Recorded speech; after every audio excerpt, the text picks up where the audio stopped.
purificado ascende ao primeiro céu, que está situado nas 3 regiões mais elevadas do mundo do desejo.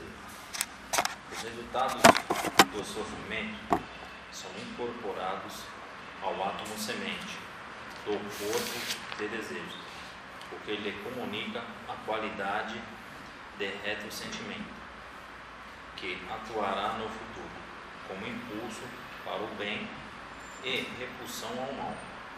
Aqui, o panorama do passado se desenrola ao novo, para trás, mas então são as boas obras da vida à base dos sentimentos. Ao chegarmos às cenas em que ajudamos a outrem, viveremos de novo toda a alegria que isso nos proporcionou, como também sentiremos toda a gratidão emitida por aqueles a quem ajudamos. Quando completarmos de novo as cenas em que fomos ajudados por outros, voltamos a sentir toda a gratidão que emitimos ao nosso benfeitor. Desse modo, vemos a importância de apreciar os favores com que outros nos cumularam, porque a gratidão produz crescimento anímico. Nossa felicidade no céu depende da felicidade que tenhamos proporcionado aos outros e do valor que demos àquilo que outros fizeram por nós. Deve-se sempre recordar que o poder de dar não pertence exclusivamente ao homem rico. Dar dinheiro sem discernimento pode ser até mal. É um bem dar dinheiro para um propósito que consideramos benéfico. Porém, um serviço prestado vale 1000 vezes mais. Como disse Whitman, Vede, não me limito a simples preleções ou a esmolas dar. Quando dou alguma coisa, a mim mesmo vou me dar. Um olhar carinhoso, expressões de confiança, uma simpática e amorosa ajuda. São coisas que todos podem dar, seja qual for a fortuna de cada um. Todavia, devemos ajudar o necessitado de maneira que ele possa ajudar a si próprio, seja física, financeira, moral ou mentalmente, para que não dependa mais de nós nem dos outros. A ética de dar, produzindo uma lição espiritual sobre aquele que dá, foi descrita de forma belíssima em Visão de Sir Launfal de Lowell. O jovem e ambicioso cavaleiro Sir Launfal, envergando brilhante armadura e vestido com luxuosas roupas, parte do seu castelo em busca do Santo Graal. No seu escudo resplandece a cruz, o símbolo da benignidade e ternura do nosso Salvador, o ser amoroso e humilde. Mas o coração do cavaleiro está repleto de orgulho e desdém para com os pobres e necessitados. Ele encontra um leproso mendigando e, com um gesto de desdém, atira-lhe uma moeda, como se atirasse um osso a um cão faminto. Porém,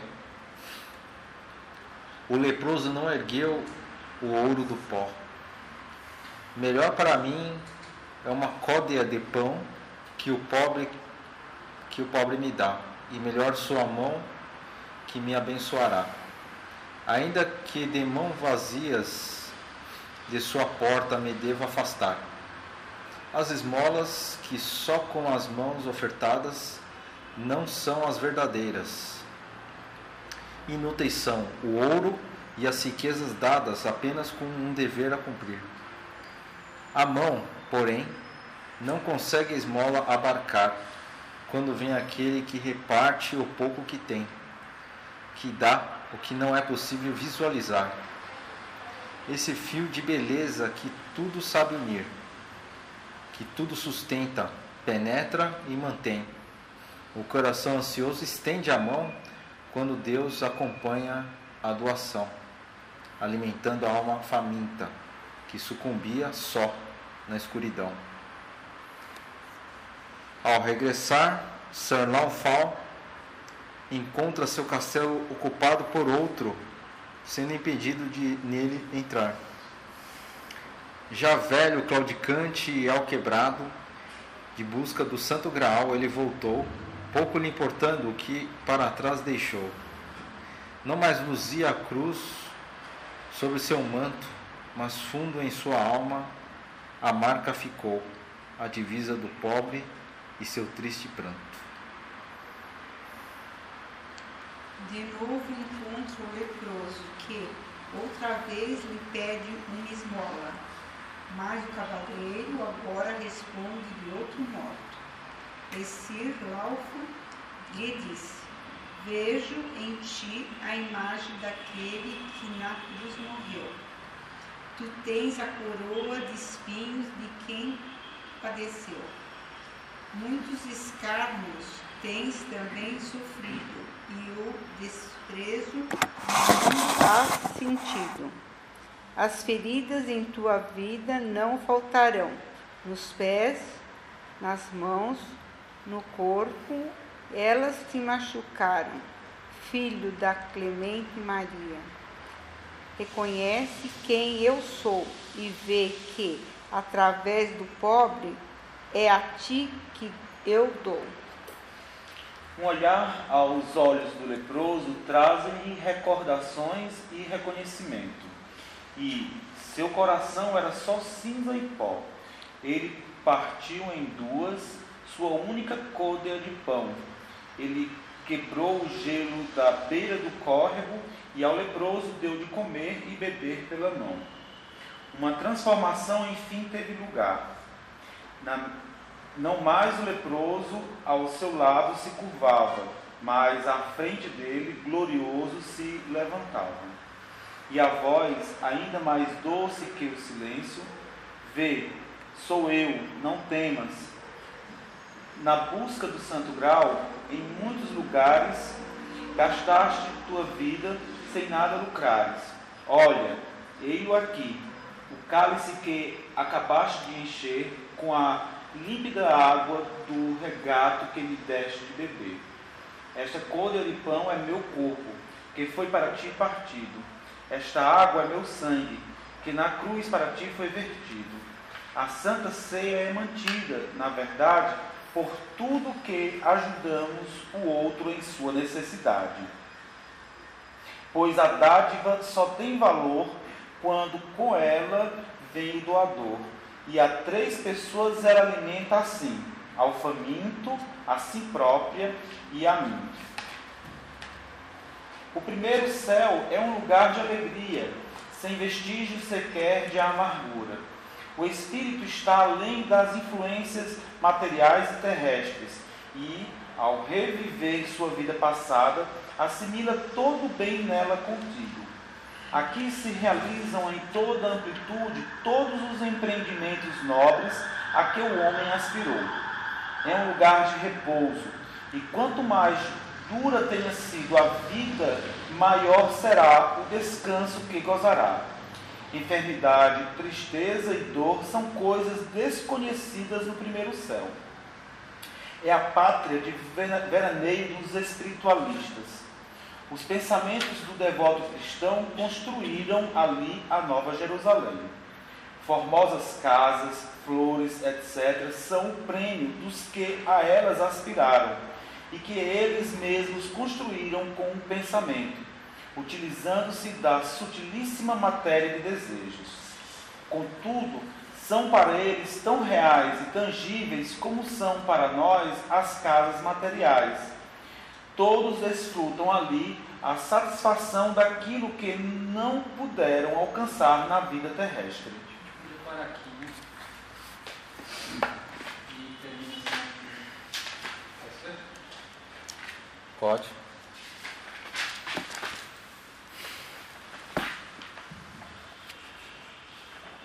Bem, bom.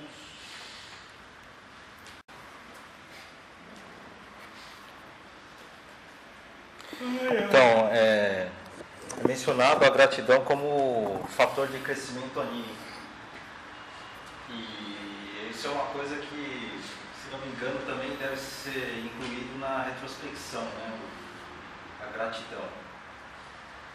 Mas a gratidão, ela é crescimento anímico de quem fez a coisa e... Deixa eu... De ambos, né? De quem fez e quem recebeu. Quem recebeu? É. Porque a quem dá, a quem doa, tem, não sei como fala aqui o texto, né? Esse sentimento, né? Ele fala em 3 pessoas, né? Não deixa de ser uma gratidão, né? Gratidão por ter tido a oportunidade de servir. Mas precisa ter essa sintonia, né? Ter essa vibração, ter essa motivação, esse querer, esse entendimento. Quando dá para receber algo em troca, do ponto de vista material, inclusive. Né? O que diferencia, nesse sentido que vocês estão falando, da gratidão, dos sentimentos otimistas, de um sorriso, de uma palavra amiga, de um ouvido para escutar, sem julgar, sem classificar, de uma empatia, de uma boa vontade, praticada por nós que somos estudantes de uma filosofia cristã ocultista, Fraternidade Rosa Cruz, das mesmas práticas praticadas pelas outras pessoas cristãs ou não cristãs. Por que se existe o amor, que é universal, a bondade, que é bem-vinda, independente do credo, se a pessoa é materialista, se ela é espiritualista, ou seja, bondade é bem-vinda em qualquer lugar. Por que precisa de uma fraternidade Rosa Cruz que diz sobre o primeiro céu, se na verdade todo mundo pode praticar isso e alcançar a redenção? Então, qual que é a finalidade de ter uma filosofia que fala sobre essas coisas? Qual a finalidade ou qual a diferença? Qual é a finalidade que aí torna a diferença, né? Faz ser diferente, mas não uma diferença que segrega, mas uma diferença que agrega, na verdade. Posso dizer, pensando assim, na nossa sociedade, eu vejo a maneira como eu fui criado, foi meio a maneira como eu fui criado. Não quero ficar me justificando, né? Mas fica à vontade, ninguém vai te julgar, pode falar. Até parece. Até parece. Até parece, nós estamos já no primeiro céu, né? Eu entrei em algum lugar, eu entrei num modo defensivo. Entrei num modo defensivo por ver malícia em todo lugar. Então, pensando nesse ponto de vista, você vê que tem gente que está numa idade produtiva, tudo bem, não teve as mesmas condições que tem outras pessoas dentro da sociedade e tudo mais, mas você vê que a pessoa está vivendo daquele ciclo. E você tem a ideia de alimentar aquele ciclo, que inclusive está sendo combatido aqui, de dizer que você dá por dar, não adianta, você tem que... E então eu vejo isso, a gente sendo criado como uma maneira defensiva. Você vê a malícia na sociedade, a gente se defender, nessa de se defender, às vezes você nem se aproxima de alguém que está precisando, né? Sim. Ou evita aquilo. Eu passo por um ponto na Pedro II. Todo dia ali tem as mesmas pessoas e são num número grande pedindo. Então, mas veja, por exemplo, tendo essa criação, essa herança cultural, social e genética de malícia, de queda do homem, né? De doença e de tudo mais, doenças físicas, doenças psicológicas e sociais, bondade e amor pode ser praticado por todos, né? Por que a Fraternidade Rosa Cruz surge, então, como um método de desenvolvimento cristão, falando de primeiro céu, falando de tudo que já foi falado? Não é novo isso aqui, né? É bíblico, né? É bíblico, é arquetípico. Mas por que então ter essa filosofia? O que agrega essa filosofia? O que ela traz de novo, de mais, para facilitar o desenvolvimento humano se na verdade bondade e amor pode ser aplicado em qualquer contexto, inclusive nesse que você falou. E muitas vezes, Porque se a prática é igual para todos, por que está aqui numa escola? Muitas vezes é até mais puro a bondade, até muitas vezes do ignorante, do pobre, né? Como ele mesmo falou aqui na passagem do cavalheiro lá, né? Que o mendigo preferiu a colha de água do que a moeda que ele jogou com arrogância para ele lá. Né? Acho que a finalidade é a própria fraternidade, né? Chegar à fraternidade universal, né? A religião de Cristo. Mas eu posso chegar na religião de Cristo Acabar praticando amor. Eu acredito que, não sei, pensando um pouco nisso, opinião minha, né, construção da minha cabeça. Eu acredito que o objetivo, o propósito do conceito, a finalidade, é desmistificar um ensinamento que foi dado de forma errada, que a gente deturpou em um certo momento por astúcia. Esse é um grande propósito. Eu acredito que seja uma finalidade, porque a gente está fazendo o caminho inverso. Né? A gente estava no caminho certo, na queda a gente começou a seguir o caminho que a gente achou que era o certo, e agora a gente precisa voltar, retornar à questão primeira. Isso o conceito vem te ajudar a reconstruir esse caminho. O que é muito burro e ridículo, eu falo isso de mim, né? Fazendo uma analogia de tudo, porque a gente estava no caminho, a gente, por ignorância, que eu comentei ontem com uma pessoa. Essa é outra discussão. Eu comentei com uma pessoa ontem que se eu estava lá, eu queria voltar e me bater, porque eu fiz a escolha. Mas posso te falar, é necessário. Mas pode falar uma coisa? Não é necessário. Não foi necessário. Entrar na dita materialidade? Poderia entrar sem ter caído. Não, a gente que fez essa escolha. Eu poderia entrar sem cair. É que a queda acelerou o processo. Acelerou o processo. Só que eu vou te falar uma coisa. Leia um capítulo do Cristianismo Rosa Cruz que chama Lúcifer, : tentador ou benfeitor? Então, eu já li. Então, eu talvez quando você reencontrar o caminho, você vai ter dado graças a Deus de ter caído. Não, eu compreendi. Porque o poder que você vai ter vai ser muito maior. Sim. Mas aí agora a gente está fazendo o caminho inverso, a gente está retornando. Mas deixando de ser ingênuo, né? Sim. Sábios como a serpente. Né? Mas veja, com certeza um dos propósitos da Fraternidade Rosa Cruz é despir os conceitos dos dogmas e dar uma explicação lógica do como o universo funciona. E a gente tendo essa compreensão lógica, a gente permite o coração falar com muito mais fé, né? Na verdade é tirar a astúcia, tirar a razão da fé. Despira o ser humano das nossas armas, bem falado. Deixar de pensar com a razão, de fazer o amor, praticar o amor racionalmente. Eu acredito mas integralmente, cabeça e coração e cabeça. Engraçado que esse sentido é um dos menos deturpados do cristianismo, né? Tem um sentido de caridade forte no cristianismo. Não, mas a base do cristianismo é o amor. Né? O amor verdadeiro, não o amor que pede oferendas e dízimos. Né? O amor. E o que eu penso que é a coisa mais difícil do mundo, você fazer por fazer sem nada em troca, né? É fantástico, porque...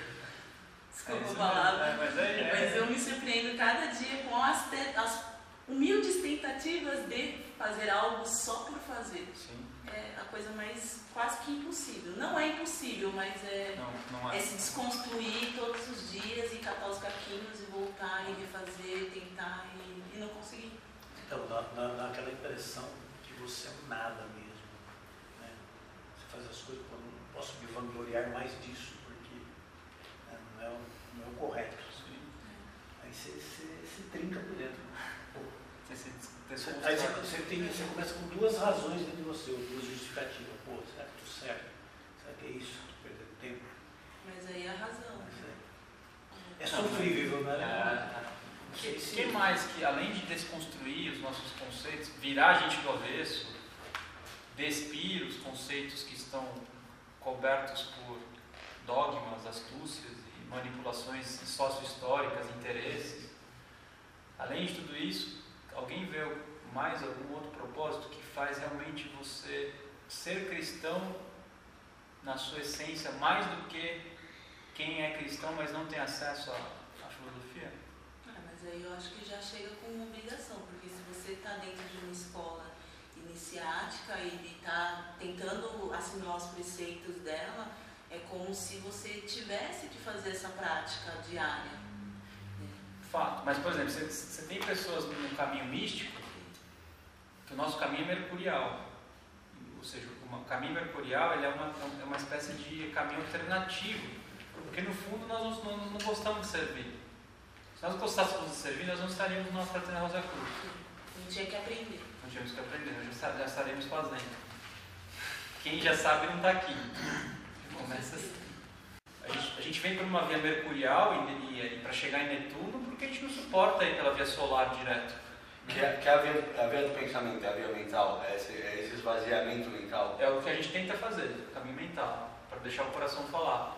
Mas se nós já soubéssemos disso, nós iríamos direto para o Sol, que é a soma de tudo. Todos os planetas saíram dele. Então você estudar cada planeta separado é estudar fragmentos do Sol. E o Sol é a totalidade de tudo. Que é o Espírito. Pensando de uma forma mais radical, talvez, querendo ou não, a forma como a gente faz para poder tentar trabalhar a nossa cognição já é toda esquizofrênica, né? A ciência que a gente tem ela é esquizofrênica, a função disso. Unilateral. Porque ela é fragmentada já. Né? Eu achava que eu tinha que fazer força para pensar, eu tenho que fazer força para parar de pensar. Tem que fazer força para parar de pensar, tem mesmo. Mas aí assim, então eu vou apimentar um pouco, ou direcionar mais. Alguém comeu alguma coisa antes de chegar aqui? Antes de vir aqui, ali embaixo? Alguém comeu alguma coisa? Eu esperei para poder chegar até a praça da alimentação, na região. Mas antes de me impressionar aqui, acabou o ritual, ou antes do ritual? Depois do ritual, comemos. Todo mundo passou pela vez da proposição do chato. Alguém consegue me dizer exatamente o que estava sentindo, pensando de si e de quem ele estava, e também observando o que os outros estavam sentindo e reagindo? Alguém consegue ter essa consciência ali, que durou, sei lá, 15 minutos, 10 minutos em torno da mesa? Você estava observando as pessoas, a própria animalidade, ou se alguém, na hora que pegou o alimento, agradeceu e você viu essa pessoa agradecendo, você agradeceu, ou você estava falando e pondo comida na boca e bebendo e... Não estou dizendo que não é para fazer isso, mas estou dizendo a pergunta né, o que fazer você estava observando? A pergunta é simples, é neutra. Você estava consciente? Você estava ali? O que você estava falando, será que o seu ouvinte estava gostando de ouvir? Quais as reações emocionais dele? Ou o que você estava ouvindo, o Alexandre está falando comigo, será que eu estou prestando atenção na intenção dele de falar alguma coisa? A emoção que ele está tendo de me falar aquilo e a emoção que eu estou tendo de ouvir aquilo? Quer dizer, eu sou espectador de mim mesmo e do outro. Por que é importante fazer isso? Porque às vezes a gente acha que a observação é sair na rua e olhar a arquitetura das casas. Isso é fácil. A observação que o Marcos Steiner falou não é essa. Essa é a mais básica. Observar que aqui o chão é... Que cor que é essa? Marrom? Bege? Marrom. Que aqui tem uma lousa. Isso é fácil fazer. Mas nem isso a gente faz. Agora, observar. E aí, por que observar? Porque se alguém de repente foi grato a uma palavra que eu falei, se eu não tiver observado, como é que eu vou assimilar isso na retrospecção? Aí vai chegar na retrospecção e vai dar sono. Por quê? Porque não tem o que assimilar. Você não prestou atenção. Você não observou. Não tem o que arrepender. Você vai lembrar do quê? Vai ser um esforço danado para você lembrar. Aí esse esforço, somado ao sono e à fadiga, você vai dormir. Agora, se você observou, não vai ser tão difícil acessar. Porque você observou. Está ali, ó. Aí você só olha. Agora, se você não observou, aí você tem que... Nossa, o que eu estava fazendo mesmo? Onde é que eu fui mesmo à tarde? Nossa, mas... Não, mas isso aqui foi depois. Mas antes eu tinha feito não sei o quê. Ferrou, entendeu? Vamos lembrar ali à noite. Ferrou. Aí fica falando, aí a gente não avança conforme os anos vai passando, aí começa a astuciar, racionalizar. Não pode. Essa é a diferença do cristianismo, Rosa Cruz. Não é que ele é melhor em termos de nível de amor. É igual. Só que a vantagem é que você pode todos os dias viver esse primeiro céu. Só que sem a observação, não tem retrospecção. Sem retrospecção, não tem iniciação. Não adianta. A não ser que você vai para uma via solar mística, que você entendeu, porque, sei lá, você já é evoluído, aí você começa a sair na rua servindo, que nem São Francisco fez, beleza. Mas você aguenta? Tranca. Você aguenta uma semana, na outra semana você só volta correndo, pedindo água. Um dia. A diferença era, a intenção da pergunta era essa, é que ela tem um método científico que te permite... Você falou observação e você sim. Deixa eu só ali, depois vamos só para ser justo. Não, fica à vontade. Então, você falou de você observar os processos, se colocar no meio desse processo, como se você estivesse olhando você e a relação com o outro, é isso? Observar. Você expandir a sua consciência. Você é o objeto da observação também. Porque, por exemplo, você chega para mim e fala da sua história de vida. Sei lá, que você foi... Eu também fui criado num lugar extremamente de malícia. Meus amigos eram quanto mais mulher você pegou, mais você era o cara. Quantas você beijou hoje à noite? Eu beijei 3, você beijou 2. Né? Então eu beijei 3, eu ganhei, eu sou melhor. É o nível que eu fui educado. Meu corpo de desejo na adolescência foi recheado com esse nível de matéria, adolescente, adolescente. Mas veja, não é isso, né? O fato é o seguinte, quando você estava falando essa história, alguns estão observando por que você está falando isso. E o sentimento que você está falando está gerando em mim, nele. Mas se eu sou carente, se eu tenho alguma carência, o que você está falando vai esbarrar alguma carência minha, e ao invés de ver o que você está falando e o que os outros estão falando, a minha carência toma conta da minha consciência e eu fico incomodado ou alegre, eu começo a lembrar de outras coisas e tal, e o mundo está indo. E eu estou aqui no meu mundo, no meu corpo de desejos, e eu não estou observando. E nessa passou a reunião inteira. E eu estou incomodado, eu estou feliz. Eu usei você dizer, mas não quis dizer você, eu quis dizer de qualquer coisa que eu estou falando. Então, por exemplo, quando falou de gratidão aqui, como eu trabalho com gente, eu tive uma reação hoje no consultório que a minha intenção não foi ser otimista, mas soou para o paciente otimista. Só que eu não me dei conta. Eu só me dei conta quando falou de gratidão aqui, e aí pipocou essa imagem na minha cabeça de algumas horas atrás. Eu falei, putz, eu nem fui grato, eu nem estava observando. Eu estava fazendo terapia no automático. Você entendeu? Aí vai chegar a noite e eu não vou ter o que assimilar. Eu não sei, eu vou falar o que eu senti quando eu estava me falando. Eu fiquei muito assim, ligada no comer, porque eu estava comendo, sentindo o sabor, não sei se tem alguma coisa a ver, sentindo o chá que é muito bom, e eu estava assim, concentrada no que eu estava fazendo, na minha alimentação. É isso que eu passei. Não sei se está certo, se está errado, mas eu estava presente no que eu estava fazendo. O que é uma consciência expandida de tudo que você faz? Então, por exemplo, quando eu vou comer, algo que eu ponho na minha boca, qual que é a relação que eu tenho com a comida, né? Então, primeiro, eu preciso daquele alimento ou não? Estou comendo por vontade ou não? Eu estou sendo grato por quem pôs aquela comida na mesa para que eu possa ter posto na minha boca? Mas eu estou sendo grato por quem cultivou a matéria-prima daquele alimento, a empresa que processou esse alimento, a distribuidora que levou até o mercado. Eu estou sendo grato a toda essa rede que faz aquele bolo estar em cima da minha mesa e eu só ponho na boca inconsciente, engulo e assimilo e falo beleza. Quer dizer, nem beleza eu falo. Eu só lembro que eu tenho estômago na hora que ele doer, senão nem lembro que eu tenho. Então Só que são níveis. Né? Se você for querer processar tudo que está envolvido ao seu entorno, você fica parado. Isso é sentido. Naturalmente você vai conectando e expandindo sua consciência. E quanto mais você vê que tudo que você faz é fruto de um esforço contínuo de uma série de pessoas, não porque elas também são amorosas, mas porque elas têm necessidades, elas precisam fazer, e aí você vê a sabedoria nisso, incrível que pareça, essa sabedoria. Perdi a memória de trabalho aqui, fugiu.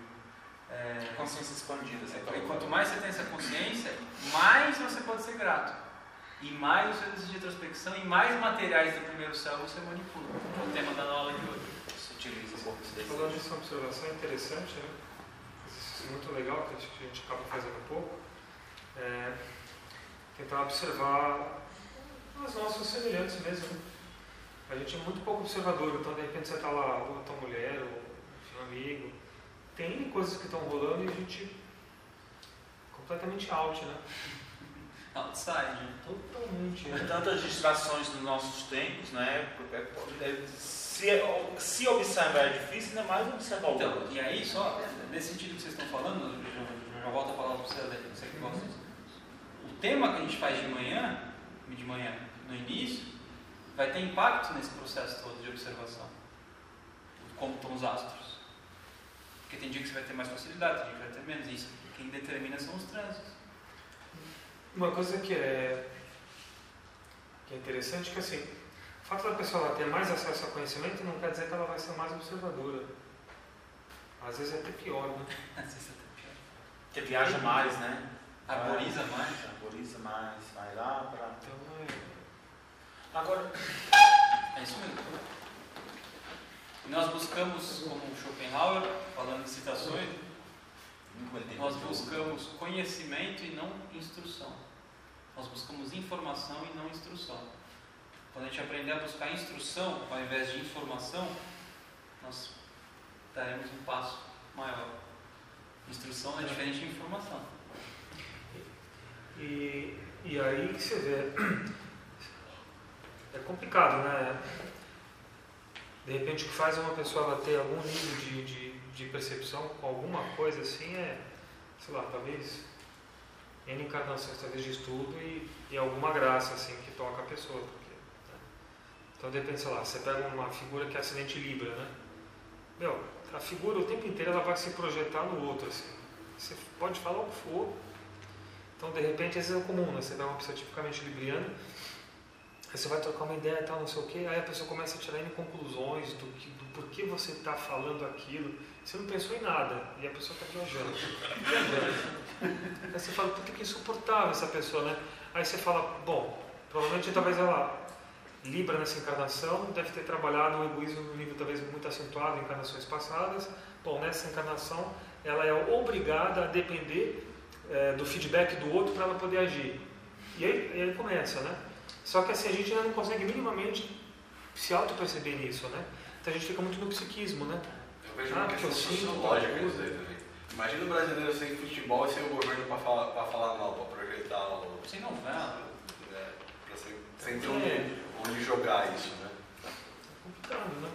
Se você tivesse assim, se nós tivéssemos olhos para ver, uma quarta-feira à noite que nem hoje, ou no horário nobre da novela, quem mora em prédio, não sei se vocês têm visões de outros prédios onde vocês moram. Eu já tenho. Às vezes você vê prédios e prédios. E olha, está todo mundo no mesmo canal. Fisicamente você vê isso. Verdade, No mundo do desejo, a nuvem que isso forma, todo mundo sintonizado numa novela, vocês não acreditam o que tem de elementar se alimentando disso. De uma novelinha. Uma novelinha do futebol, do Corinthians quando faz gol, que isso se materializa em rojão, em chupa! E agora esse arquétipo já está se formando também nas redes sociais. Todo mundo é igual. Para a mesma coisa. Eu escuto, daqui a pouco vai começar. Hoje é quarta-feira, né? Espera. Se isso fisicamente incomoda, se você visse o mundo desejo, você pularia da janela no mesmo instante, que é muito feio. E as pessoas, se pudessem estar desligadas da TV, se instruindo, aprendendo a pensar, porque sem aprender a pensar não tem epigênese.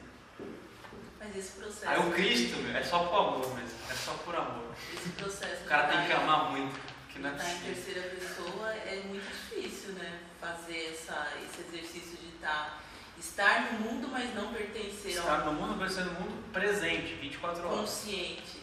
Né? Você consegue nos Mas se a gente não... nós não podemos desistir. Tem que persistir. E o objetivo último Corpo vital. Persistir.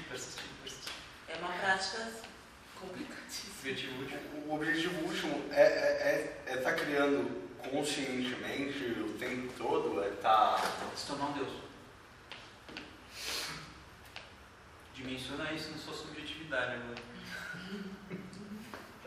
O que significa? Não, está sendo ativo. uma coisa mais Porque assim, nosso corpo tem limite, pensando na vida física. Pensando numa vida física, pensando na nossa... Na vida física?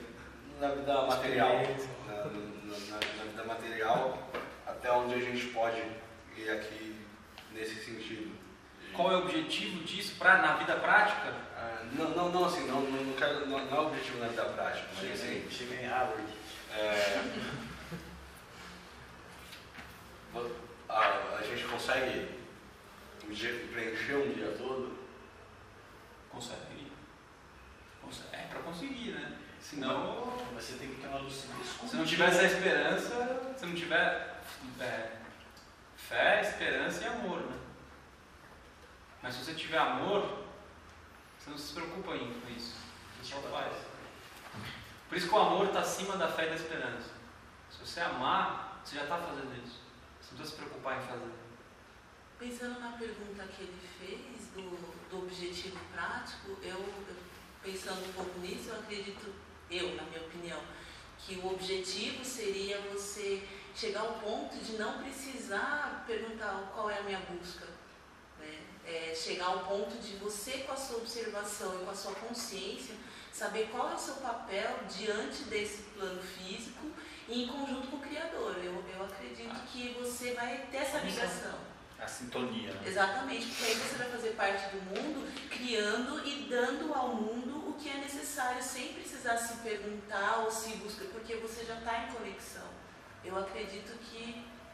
Tem coisas básicas, né? Por exemplo, nossa condição hoje, quem carrega o nosso fardo é um ser chamado Cristo. Nós não carregamos o fardo nosso. E aí você pode pensar em níveis bem simples. Por exemplo, se você levanta e deixa sua cama para alguém arrumar, você não está carregando seu fardo. Sim, mas se você tem não a moeda de troca, mas você... Tem a escrava ali, Não, mas se você vai ajudar alguém... A escrava, a secretária do lar? Sim. A secretária do lar? Sim.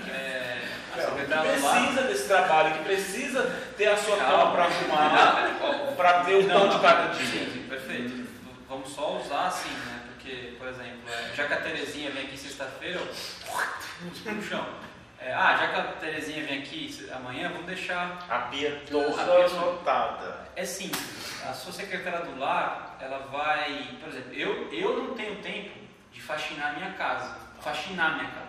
Eu não tenho tempo. Então. Mas eu tenho tempo de lavar o copo que eu tomo água, de lavar o prato que eu como e de arrumar minha cama. Isso eu tenho tempo. Eu tenho tempo de pegar minha cueca e lavar a minha cueca. Afinal é bom porque tem éter, eu não quero ninguém mexendo no meu éter. Eu lavo minha cueca. Eu tenho tempo, por exemplo, de, por exemplo, manter uma condição de não deixar rastro físico. Então, se eu vou chegar em casa com essa roupa do trabalho, eu não vou lavar minha camiseta e nem passar, não tenho tempo. Eu tenho uma secretária do lar que faz isso pra mim, que eu pago ela com moeda de troca. Porque ela tem a lá tem necessidade, ela precisa e eu também preciso. Sim. Não é? Eu preciso mais do que ela. Capaz. Eu preciso mais do que ela. Capaz. E só que, por exemplo, nem por isso eu vou deixar no chão da sala. Mas o que eu quero dizer é o seguinte, se você for lá... Deixar de ter gratidão. Não, mas assim, eu digo o seguinte, eu vou sair daqui, eu vou pegar essa cadeira e vou pôr onde ela estava. Eu vou descer aqui, eu vou deixar a pia da cozinha, eu quero dizer, se você não consegue carregar o seu fardo, Tá, o fardo de eu lavar isso aqui eu não consigo, mas eu preciso que alguém carregue por mim, troca, ela me ajuda, eu ajudo ela, e você tem essa troca. Mas o que não pode é você, por exemplo, atingir um estado de preguiça e inércia, e com o dinheiro você bancar uma pessoa pelo lado da necessidade de carregar o seu fardo. Não estou falando que você não contratar empregado se você tem condição. Contrate e pague, porque Você está ajudando uma pessoa, não, né? Ela está ajudando. Na verdade, eu vou contratar empregado porque eu não estou com o coração de ajudá-la. Eu quero que ela me ajude. Sim, por necessidade. Se você falar assim para mim, a sua meta é ajudar ela, tá, então nesse ponto ele não evolui. Eu contratei ela porque eu preciso. E eu sou bem sincero nisso. Eu sou fazer qualidade, contrataria. Se precisar de alguém para lavar a sua roupa, você fazia pegar na caixinha. Exatamente. Então assim, eu preciso dela e ela precisa de mim. Mas assim, não é por isso que eu vou deixar a pia fedendo, eu vou pegar os meus pentelhos e deixar no sabonete.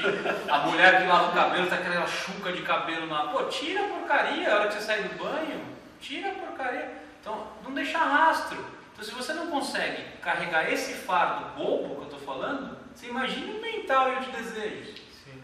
Você imagina. Mas você pega isso daí e você leva a questões de detalhes em relação à tua troca de energia com os outros. Nossa Senhora! Você não dimensiona. Se você dimensionar, você pula da janela. Tem que ter esquizofrenia para viver nesse nível. Você tem que ter cisão. Porque se você tiver consciência, você não suporta, você não processa.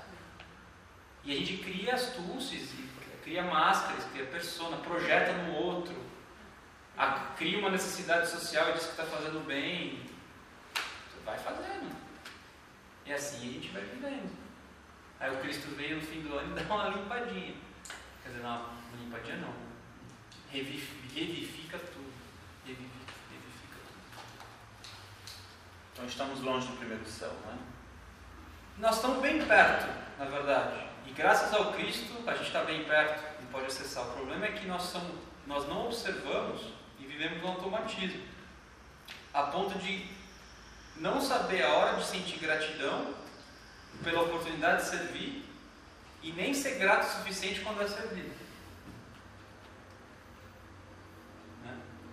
A gente precisa ter âncoras, por exemplo, como uma reunião de quarta-feira, um ritual de 6h30, uma reunião de sábado, 3 horas, para poder ter um momento para sentar e refletir. Mas quando chegar num ponto que você fizer isso o tempo inteiro, você não precisa de reunião mais. Você já é isso o tempo inteiro. Não precisa ir mais na igreja, no templo externo. Você já é um templo interno. Não, eu ia falar isso, você falou dessas âncoras, eu lembrei como uma pessoa daqui me disse que para frequentar a igreja. Sim. Comecei a Igreja cristã séria. Não é igreja cristã meia boca, é melhor não ir. Igreja cristã meia boca é neopentecostal. Quais são as igrejas cristãs sérias? Pode falar. Vocês sabem. Tem uma católica. Católica é séria. Não confunda a igreja católica com os padres e com os católicos.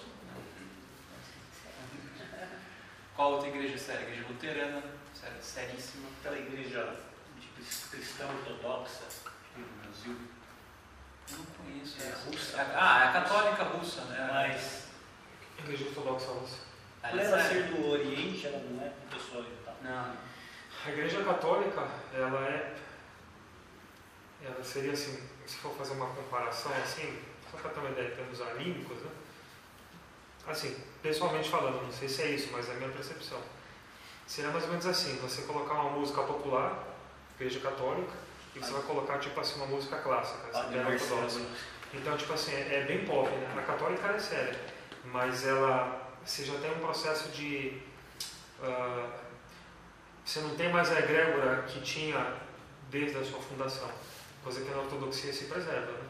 Então é uma das egrégoras mais intactas, né? Assim, né? Rola uma missa em latim lá, rola uma missa musicada, rola essas coisas, não? É tudo em russo, né?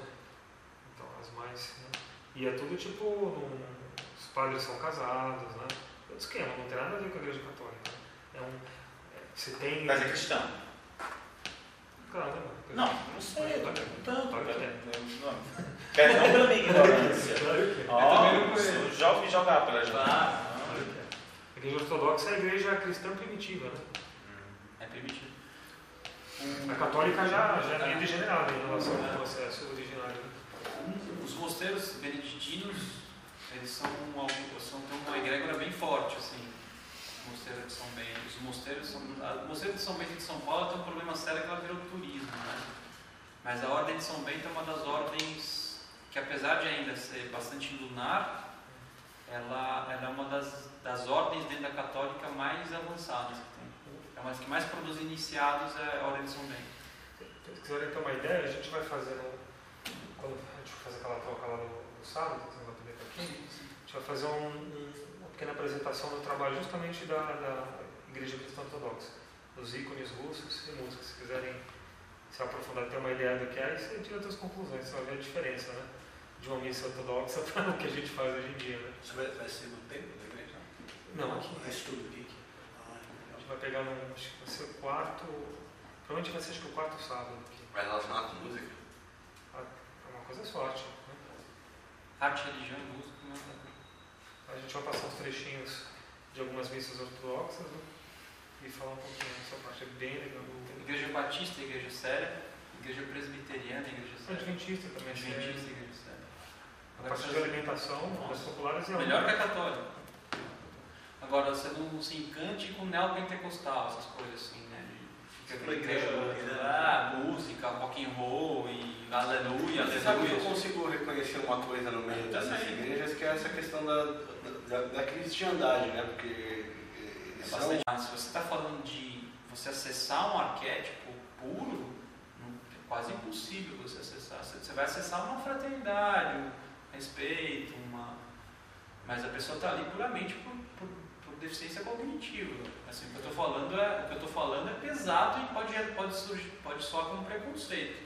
Mas uma pessoa com recurso cognitivo não vai numa igreja dessa. Eu vi uma imagem hoje. Só se ela tiver uma compensação, por exemplo, de uso de droga ou de alguma carência muito grande para poder ficar lá. Porque essa carência irracional, forte, intensa, que é puramente corpo e desejo, vai aliviar, é uma compulsão para a ideia obsessiva de culpa por ter usado droga, por ter estuprado alguém. Então ela entra é uma conversão compulsiva, não é uma conversão equilibrada. É porque é culpa de desejo, né? É um desejo puro. Se você tiver o olho é vermelho, as pessoas ficam vermelhas nessa igreja. Desejo é uma droga, né? É uma droga. É uma droga. Ficam hipnotizados, né? Enfim, cada um tem que formar o seu conceito sobre essas coisas.